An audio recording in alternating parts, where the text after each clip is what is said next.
Masaya mandere Zana ya masuya baya Lika ya mosha yana Riyamo sayama. Ever since I started YouTube and watching the Madlanga Commission, this is the most I've been in awe. The whole morning, my jaw has been on the ground. If you thought you understand how power and corruption work in South Africa, think again.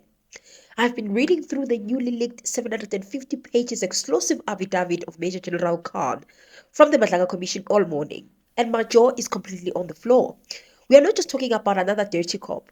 We are talking about a ghost in the machine, a man who allegedly used the highest-ranking politicians like Julius Malema as literal pawns to target the Minister of Police at the time, which was Bheki Cele, all to mask an illegal cigarette and drug empire, from threatening journalists with words like "we are going to fuck him up" to extort money from the likes of Shepherd Bushiri. This one man's web links to absolutely everyone. If you want to see how deep the shadow state actually goes, buckle up. We need to talk about General Khan.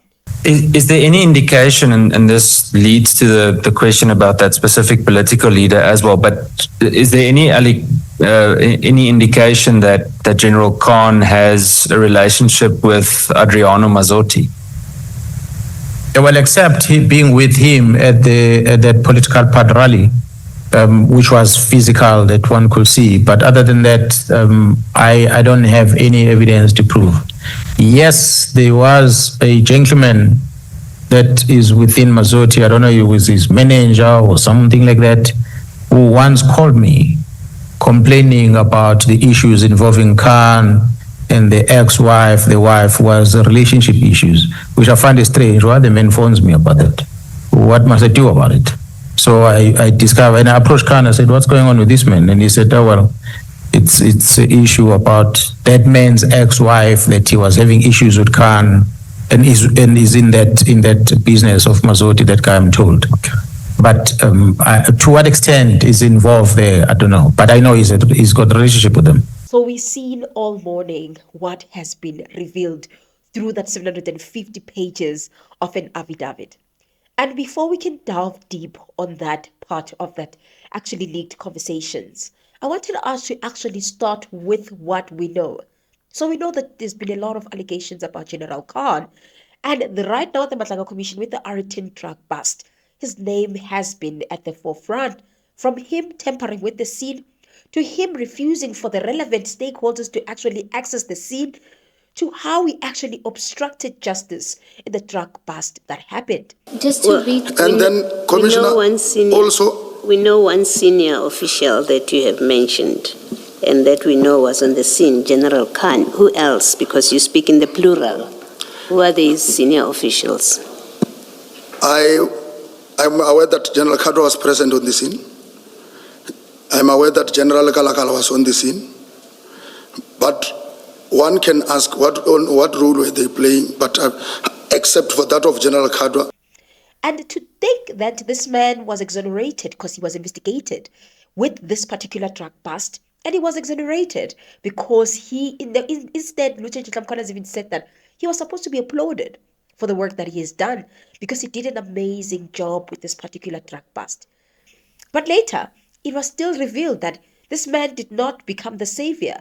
Actually, with those people that tried to steal those drugs, and he later on arrested those people, it was a way of trying to put some people into accountability and in a way cover up for the shame and the things that probably he might be allegedly involved in. After consultation with our attorney, we opened a case against Major General Khan and the members of the DPCI, General Kadwa, Brigadier Sikobela, Colonel Stein, Captain Sebula. We opened a case of defeating the ends of justice and theft of drugs. The case was investigated by IPID. According to crime scene management guidelines, the first member at the crime scene, regardless of rank or position, is tasked with assuming control and ensuring that no unauthorized individuals, including higher ranking or police officers unrelated to the incident, gain access to the crime scene. But it was then strange as to how do you blame Khan for that? Because he stopped the people that wanted to steal drugs. In as much as this case he was cleared of wrongdoing, the on-leave National Police Commissioner did inform us that actually they are still busy with the investigation and they might charge him again. So it's not over for him. I think it was like I can't remember well, but I think it was like he assisted people to take drugs or something like that.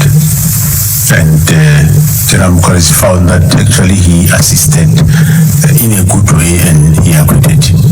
But currently there is resurfacing of some new investigation because it looks like the problem was some trade-offs. Some members of SAPS did some trade-off and probably now I'm sure that which they promised is not materializing. They are slowly turning back. So there is some new evidence coming. It's actually getting worse because he was arrested in connection to a case of precious metals.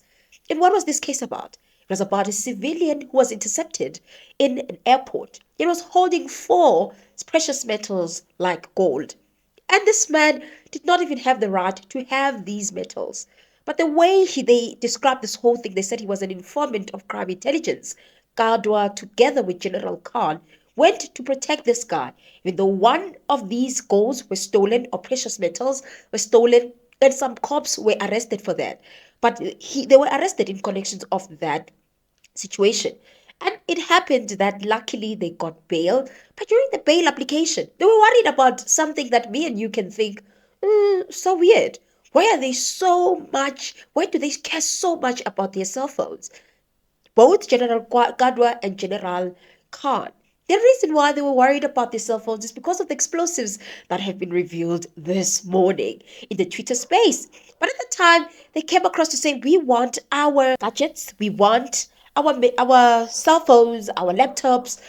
Your Worship, may I ask for an indulgence whilst my learned colleague is taking instructions and my learned colleague is busy having a consultation. There's an issue that was raised by Mr. Patel in relation to the cell phones and certain other electronic equipment that was seized during the course of the searches that were executed over the weekend. Particularly accused number 1 had a laptop and cell phones seized, and I know that accused number 2 also had several devices that were seized. Now, my learned colleague for the state refers to items that were seized during the course of that search and seizure process.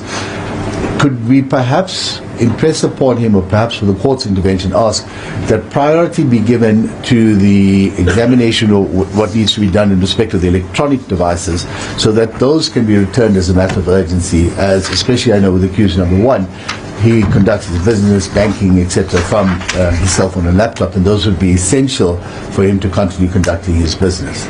So if we could have some sort of an undertaking from the state that those would be prioritized, and then a time frame at least by which those devices could be returned. And it was even said that they then decided to go to court because they wanted the court to rule out that the PKTT as well as General Nxumalo and the Minister of Police did not have the proper search and seizure for them to actually take those gadgets. It just so happened that the matter was struck off the roll because these gadgets were given to the Madlanga Commission. And the Madlanga Commission did not play, they did not even waste time.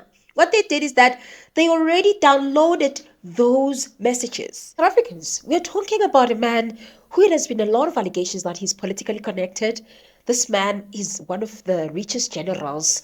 And also, this man just happened to skip certain positions and got promoted without even going through the proper vetting process. That's how influential this person is. You receive information and you get to realize that this man, he is indeed connected to many politicians.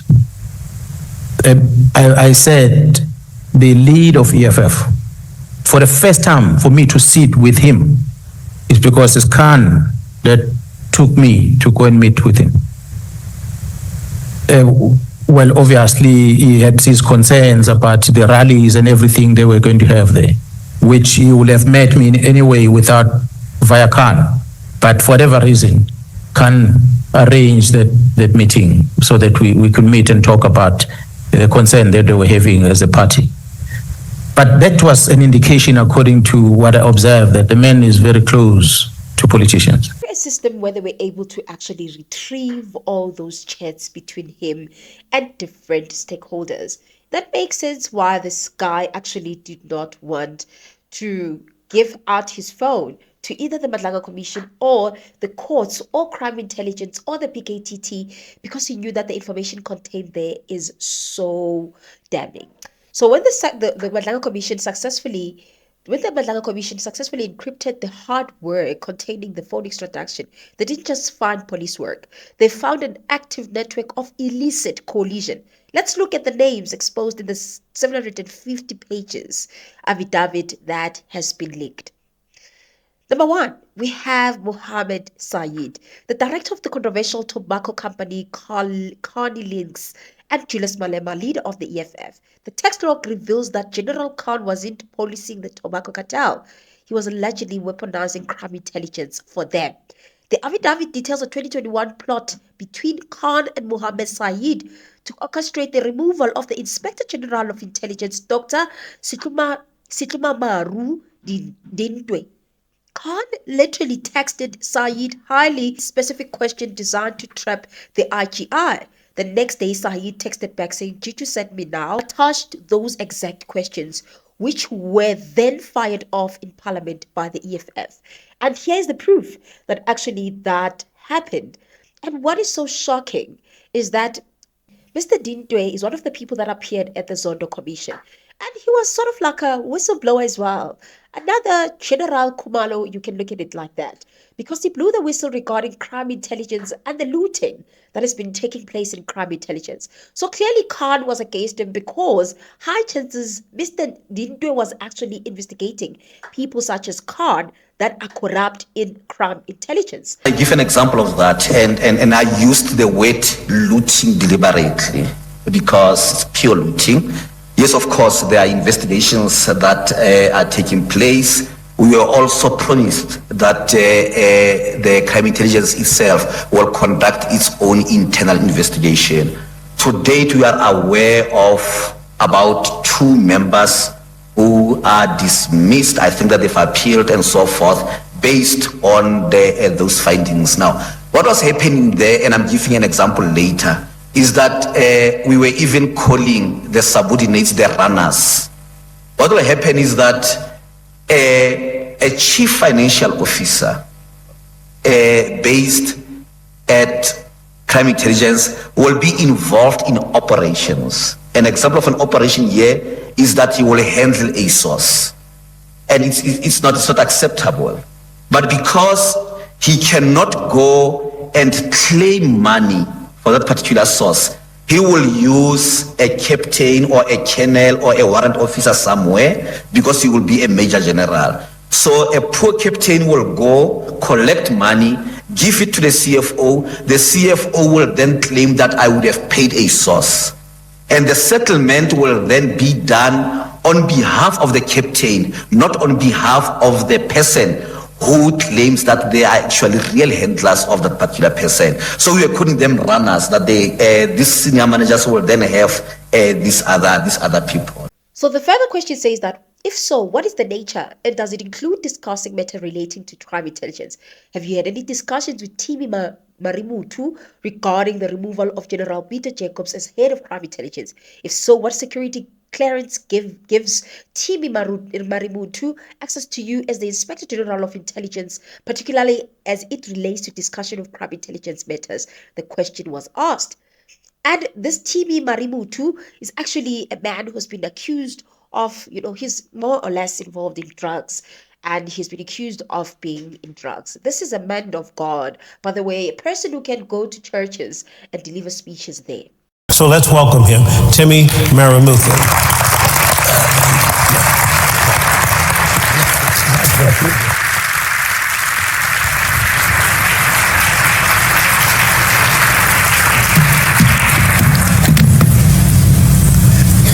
This morning I'm going to talk to billionaires, to trailblazers, and people are going to make history this morning, and I greet you in Jesus' precious name.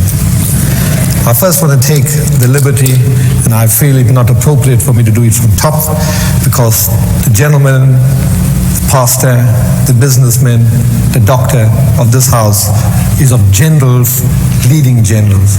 So I humbly come down and say to you, man of God, I've accepted your invitation and thank you. The media's response in all of this, he said, excellent bro, thanks, and let's go to war.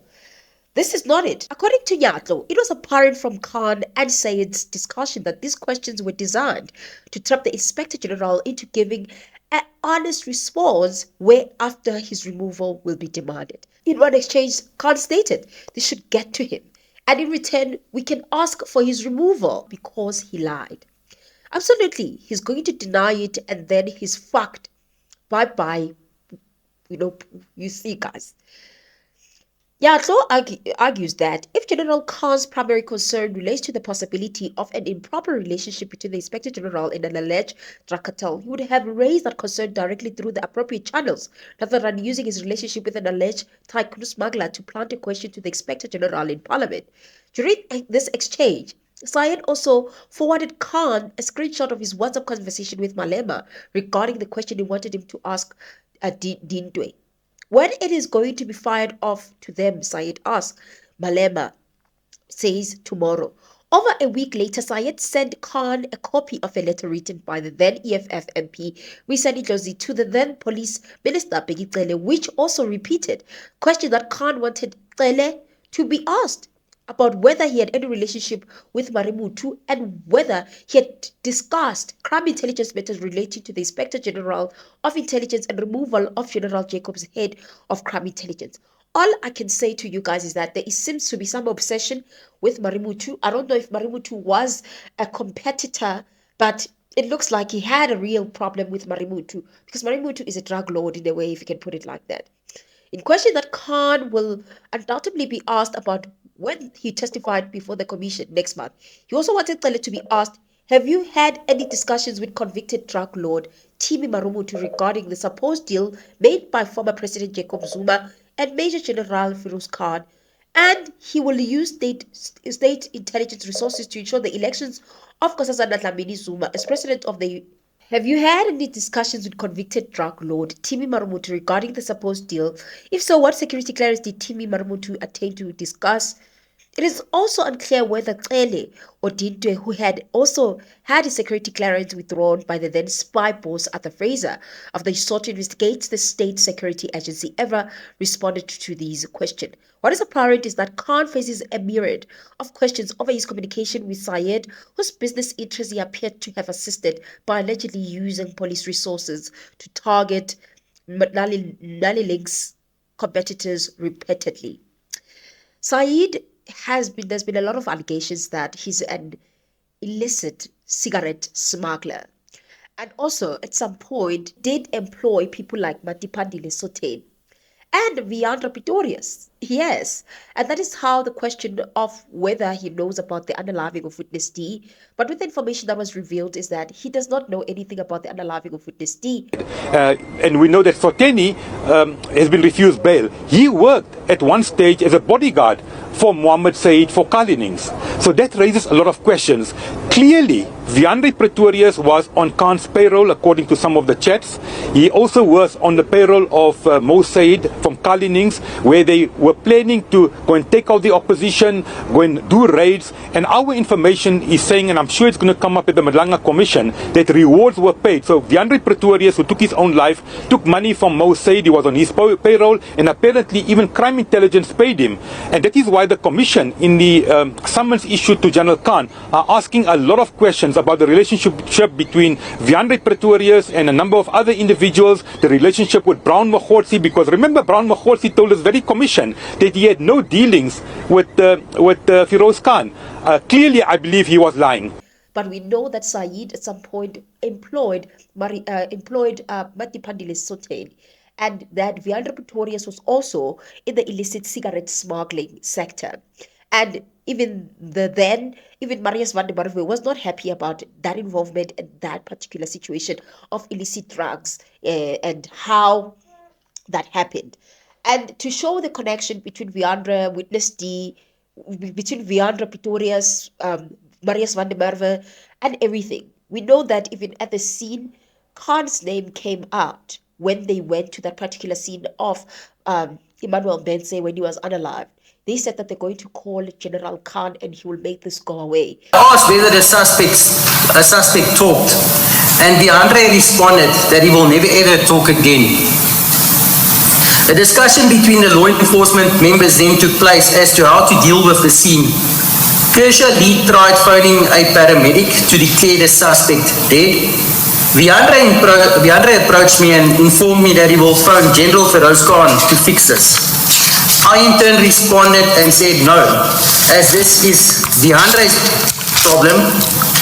He responded and said it's all of us in this, and if anyone talks, he will go to prison for killing them. I think that Wiandre already had a relationship with General Khan. As I've said, because Wiandre was in the smuggling of illicit cigarettes sector. He was working there. I don't know if he was a security or doing what exactly in that sector. And if you guys can also remember in Ekurhuleni, some of the officers that were close with Marius van der Merwe were accused of cigarette smuggling. And they were smuggling cigarettes, stealing cigarettes from certain vendors, and then they will take that. I don't know what would they do with it and say everything is illegal. All of that. I don't know if you guys can remember. The MPD officer arrived at the shop. The officers asked the complainant about his employer's whereabouts, and he informed them that his employer was not around. The police then began searching the shop and allegedly stole a large quantity of cigarettes, placing them on the ground. They inquired about the invoice for the cigarette, and the complainant explained that the invoice was with his employer. The EMPD officers reportedly packed the cigarette into 4 large boxes and 1 large China bag. This China bag is usually referred to Mashangan bag. Then I want to quickly move to Julius Malema. With Julius Malema, guys, we've heard a lot of allegations that he's close with Khan, and also the fact that he's even invited Khan to the EFF rallies and all of that. Julius Malema obviously replied and said that General Mkhwanazi is angry and is fighting with Khan using his name, and he does not want all of that. He must never think he can blackmail or threaten anyone. We are not scared of policemen. When we joined the struggle, we were taught not to be scared of a policeman. We have not done it when we were young. We are not going to do it when we are old. Mkhwanazi is fighting General Khan. And every time he fights General Khan, he drags the EFF name, he drags the CIC's name to fight General Khan. Let him fight Khan if they got their own issues, and leave the EFF out of their nonsense, because EFF is not part of any nonsense they are fighting about in the police. Julius Malema also came across as a worried person when it was revealed that actually deleted messages are going to be retrieved. All of those things, when you look at them, you can see that, you know, it looks like there was some ulterior motive or something hidden behind that was about to be uncovered. It does not look good at all for Julius Malema. It looks like at the end he will have to appear before the Madlanga Commission and actually discuss how did he use his political influence to allow police officers to ask questions to ministers of police regarding things that have nothing to do with crime intelligence. You'll have to testify and justify to us as the public as to why was it important that actually they ask Julius Malema, the EFF, to ask about crime intelligence, things that are happening in crime intelligence, and also things that are happening with illicit cigarette smuggling as well as drug lords. I don't understand how is that involved. Still talking about drug lords and Aeroton. General Mkhwanazi told us that you guys can search WhatsApps, including view once and deleted WhatsApps and all of that. Do you have an equipment like that as subs, or have you outsourced that responsibility to a private company? And if it's a private company, whose company is that? And how was that tender awarded? Honorable Chair, because you don't want to be searched your WhatsApps by Matlala. Yeah? You give Matlala's tenders there. was revealed that Khan played a role, as I've said in the beginning of this particular video. So since Khan played a role in this Aeroton case, it makes sense why he would advance the interests of Sayid. Because Sayid, it has been confirmed that he's here. Zodi also, it has been confirmed that he's involved in illicit cigarette smuggling. So if all these people, it's just not a coincidence, and then all of a sudden drugs are lost and all of those things, guys, nothing is a coincidence. That's what I've learned ever since I started listening to the Madlanga Commission. These people, they know what they were doing. And Khan is definitely involved in the illicit cigarette and drug smuggling. Because if you can remember even the initial argument as to why the gadgets were taken, they said that it's because they were thinking that Khan was operating illegal activities such as drugs in his house. Hence, they then went to conduct the search in his house and ended up seizing his gadgets because they had that firm belief. So which means Khan likes precious metals, drugs, any substances. He's there. From drugs to illicit cigarettes to precious metals, I wonder what more is he dealing with. Let us move to other aspects that were revealed in that particular affidavit. Also, furthermore, Khanto argues that it has also stressed that it was widely reported that Carney Links donated 650,000 to the EFF to enable it to register as a political party.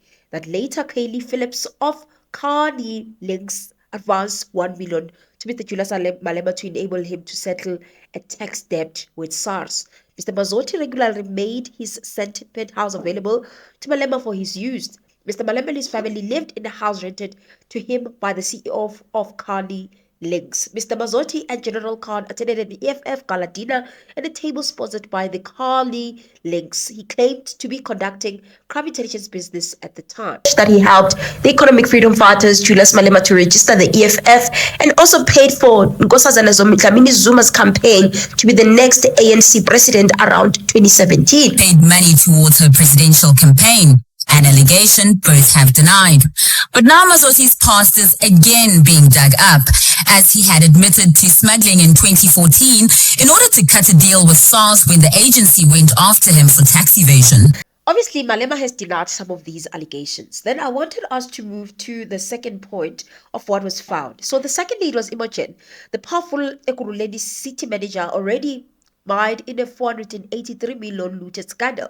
The phone logs tie the general directly into the municipal procurement and protection circle, covering a high-end financial transaction, including details surrounding a luxury 3.3 million trip to London paid by a third-party corporate entity. Thirdly, the high-flying social elite, names like Serge, Cabonge, Zane, Gmalo populated the communication logs. These weren't usual, casual conversation. The Commission's affidavit outlines an environment where criminal investigation, pending investigation, and internal policing deployment maps were routinely traded like corporate commodities. There's obviously more because this affidavit, they keep on linking it little by little. But so far, that is what has been revealed. That is what we have seen. General Khan has a lot to answer. These are the questions that have been posed to him since it's going to be appearing on the 1st of July. Then I wanted us to move quickly to the extortion. So General Khan has been accused of extorting Vusumuzi Matlala. Hence, there's questions surrounding his relationship with Vusumuzi Matlala. This is revealed that Khan frequently visited Matlala's luxury Pretoria penthouse. During these visits, Khan allegedly demanded a staggering 2.5 million from Matlala to bury internal police investigation. The court shows that at least 500,000 of that extortion demand was successfully paid over in cold hard cash. Disciplinary charges that were brought against General Khan in the SAPS, and that General Khan demanded an amount of 2.5 million from him. I do not know for what, but then he only gave him an amount of 500,000. And he also indicated that the way that General Khan demanded that 2.5 million from him, he showed to be threatening or intimidating him, and that made him, Mr. Matlala, not being okay with it, as he didn't like it at all. So he didn't specify as to why the demand of 2.5 million, and whether that money, is it the money that maybe Mr. Matlala owed to General Khan, or maybe it was for him to pay for his legal fees. He didn't indicate that. And also, there's allegations that his co-accused and his friend in crime, Kadwa as well, has been extorting money from the pastor, Prophet Bushiri. And I think all of these things are important because they get to show you that these are the reasons why they never wanted their phones to be found. Because they are extortionists, they're involved in illicit cigarettes, they're involved in drug trafficking, they're involved in a lot of unlawful actions, allegedly, including precious metals, because both of them, they were arrested for the precious metals. On the other hand, we know that Kadwa was there in the house of Mohammed trying to distract the work of the PKTT. We went for an outbreak. You were telling us about some of the generals within the Hawks who were harassing and intimidating you and your wife, or let me just say your family. There were attempts on your life as well. But again, you spoke about a gentleman called Paul. Can you recall what's his surname, just his role, and of course other generals were implicated as well? Yeah, so this man may not know his position now, but at that time he said he was a spokesperson for the Hawks. Paul Ramaroko.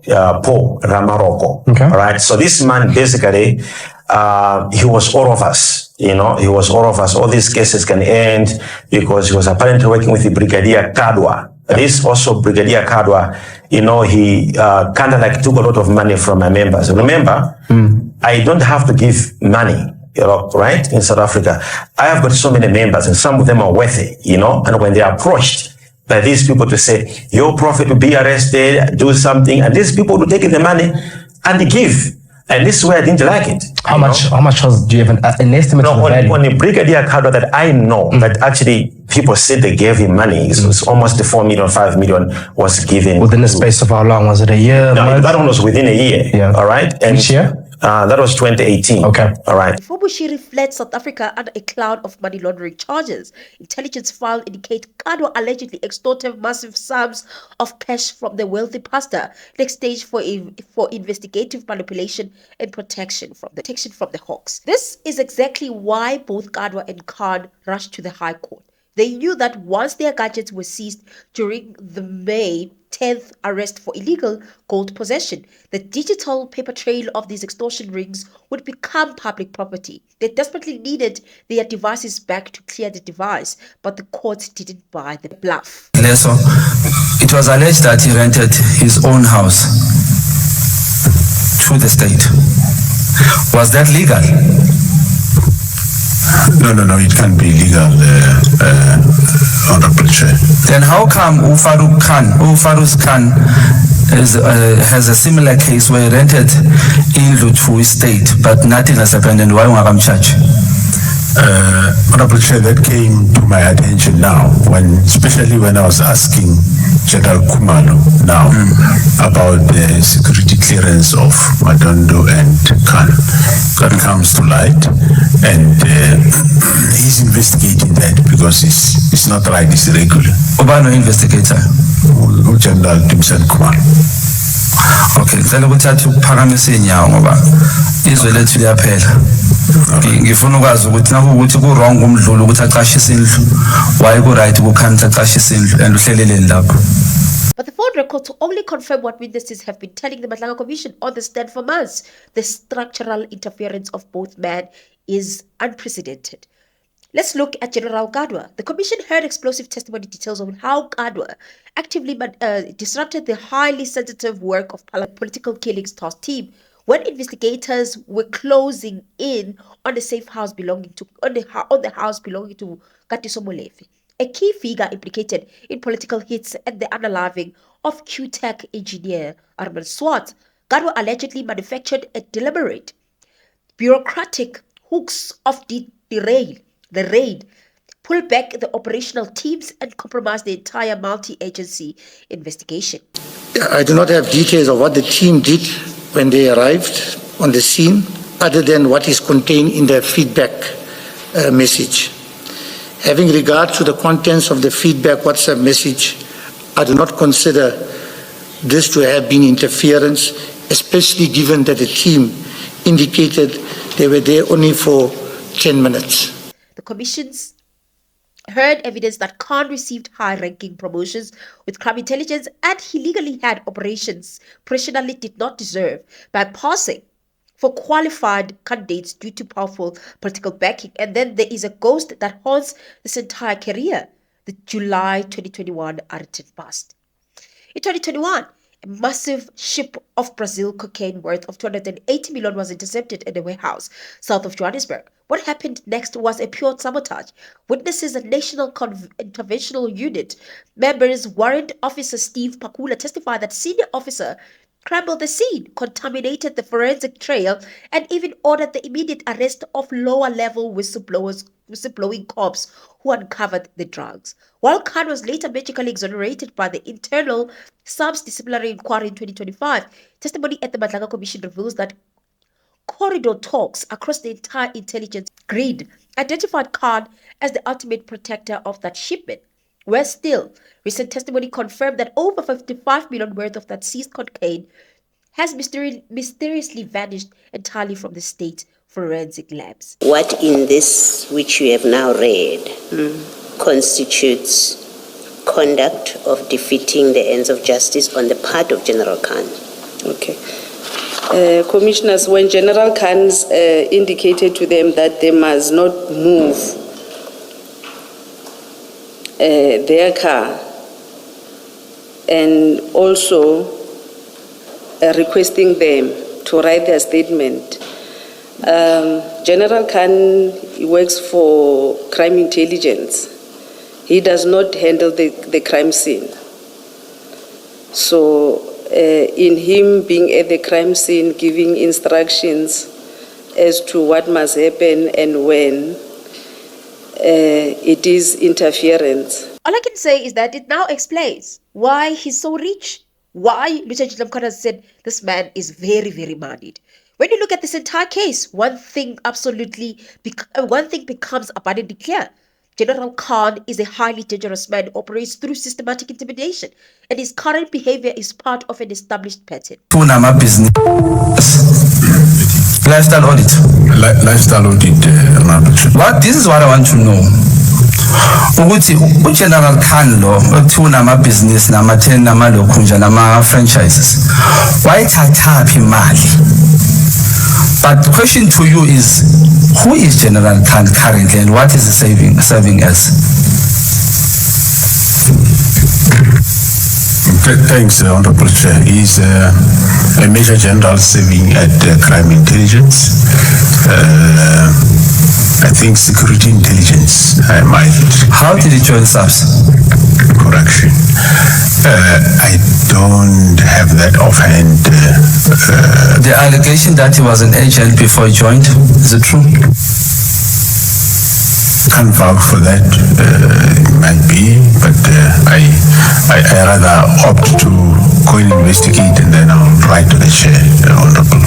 Khan is currently threatening investigative journalists, putting out active orders to deal with reporters who are exposing his phone records, but this isn't his first time landing on the tactic of terror. It says the conversation between Sayid and Khan, who repeatedly message each other about an anti-crime activist, Yusuf Abramchi, who has been outspokenly critical of the illegal cigarette industry. In response to an article written by Abramchi about the need to take action against cigarette companies that evade their tax obligations, Sayid told Khan, Abramchi is gonna get fucked up, bro. Khan replied, fuck him up, bro, and then he must stay in his lane. Sayid forwarded the post by Abramchi to Khan, raising questions about the very low prices of Kanye Legs brands and the tax implication. This is asking for it, bro. We can sort it out easily. So that is how they're threatening journalists and podcasters. You guys can remember at the ad hoc committee, Khan went as far as to directly threaten a sitting member of parliament. The member of parliament did disclose that he was threatened by General Khan. Why would General Khan, if there's all these allegations, you as his colleague and seniors, if I may say, maybe it's your senior, I don't know, Why would you and in the state probe such a person unama allegations angaka and imyekelele? I'm asking this because I still feel strongly ukuthi if he felt ukuthi yena is innocent of the allegations, he wouldn't come to me. He wouldn't invite me to a certain place to speak to me on a video call. He would be doing exactly what you are doing with the Louis Vuitton issue. In your take, what's that issue? I really don't know. I don't know because he's not working under my command. With all what I know, if he was working under my command, I would have taken action long time ago. But he does not work under my command, so I cannot be able to answer as to why there's no action taken against him. It seems to be, even in this committee, is missing. You know, we find a way of dodging everything. I do hope that the police commissioner will do something drastically this time. General Gmalo said he has dismissed over 30 members at crime intelligence. But that's not enough. There are many wrong members that are still there. That shouldn't be there. That have been part of the system.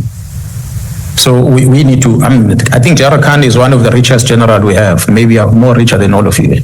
But that's the thing. After a member of parliament is threatened, isn't it that the best thing that could have happened was for the ad hoc committee to actually call this person that has threatened this member of parliament? No, that's not the stance that the parliament actually took. They voted amongst themselves and they said that actually General Khan does not have to appear. And we heard that from the police committee chair, which is Ian Cameroon, who said that the members of parliament said they don't want Khan to appear. Why was Feroz Khan never called to the ad hoc committee? He was mentioned multiple times. Yeah, General Khan, along with General Moodley, in my opinion, are people that should have appeared. They were listed in the beginning. There were certain members that indicated that they didn't think it was a good idea for them or needed for them to appear. And essentially, it came to the point where the decision, where most of the members agreed that they shouldn't come. I still think that General Khan would have been a very valuable witness to call. I hope that he gets his day before the Madlanga Commission as well. Despite all of these allegations, they still voted for him to not appear. Now with these chats that are now coming out, it makes sense why they took that particular stance, because a lot of people were going to be exposed, and they have a lot of deep links with General Khan. I'm not gonna lie, it does not look good for the ANC. It does not look good for the EFF, especially with the election year. When elections are a few months down the line, it really does not look good for them at all. For over a decade, Major General Khan and Major General Ibrahim Kadwa sat at the absolute apex of South African law enforcement. One controlled the state's intelligence network, the other controlled its elite investigative unit.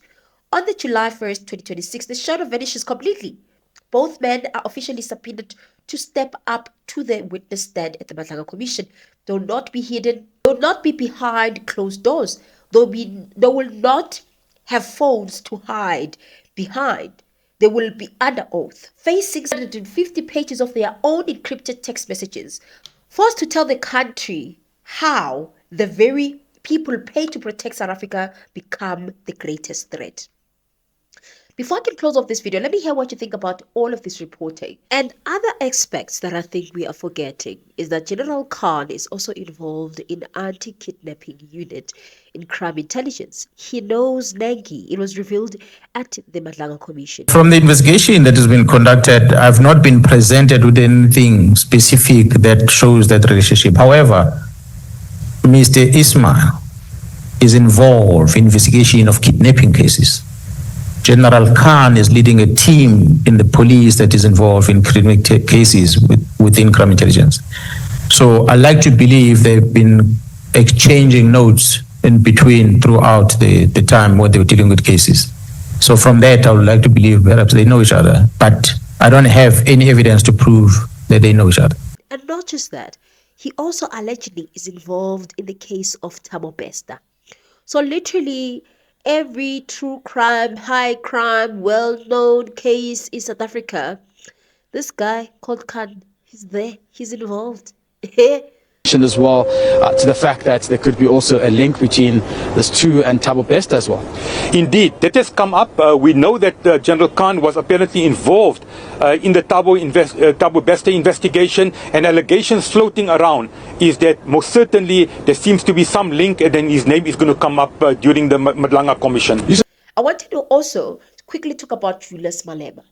So Julius Malema also, his matter has been struck off the roll, the one that he has against Kenny Kunene, because Kenny Kunene alleged that Julius Malema actually was there in the house of Mashazi. So Julius Malema says that Kenny Kunene defamed him by claiming he left Mazoti's back room to visit the compound of the alleged Big Five cartel leader Johan Swazi Msibi after midnight. Malema vehemently denied those accusations and disputed the testimony of Swazi's alleged chef, who claimed he witnessed the EFF leader give the taxi kingpin expensive whiskey and cash, but his efforts to secure a defamatory victory against Kunene may be severely compromised by the limited WhatsApp evidence that Nyatlo has already exposed, which also suggests that Malema may be implicated in tender rigging. Of course, it looks like there's chats also that are saying that they're discussing tender issues. Yo guys, Julius Malema and tenders. He said that there's nothing like that at the Madlanga Commission when there were names that they said are from Juju at the Madlanga Commission. But now we are hearing that actually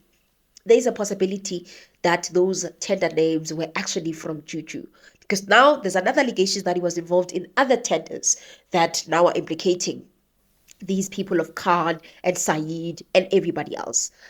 So Kenny Kunene has responded and has welcomed the judgment of striking the matter off the roll because they did not file their papers properly. It's not the end of the road. He can still file his papers correctly and re-enroll the matter and it be heard. But the bad thing is that he has to pay the cost because he did not file his papers properly in the case lines or the case online. I am very much excited. I am on top of the world. I think that the judge has showed that the courts are in charge. I've always maintained that Julius Malema is using the courts, is misusing our justice system. Whenever I respond to his insults, he decides to take me to court. And not only myself, even the others is doing the same. Yet he himself insults people to even go into their private lives.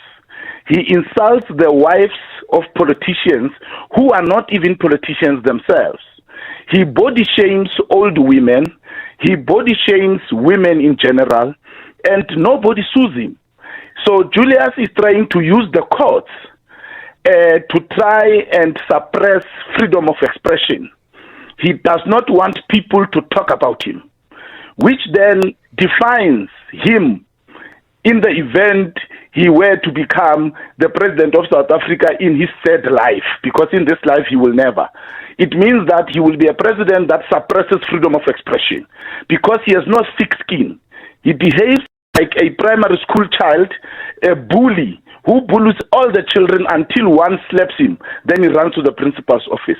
This is victory, not only for me, but for all those that Julius keep demanding that they pay him R1 million whenever they express their views about him. It definitely does not look good for Julius Malema because they say that if you insult people, you should also not be hurt when they insult you. Because even Gizwe Mchunu, every chance he gets, he insults Julius Malema by calling Mafinyela, to him calling Julius Malema, saying that he's kissing with Nugai Dobi, they're busy kissing each other there. All of that is like Julius Malema is repeating what he's sown.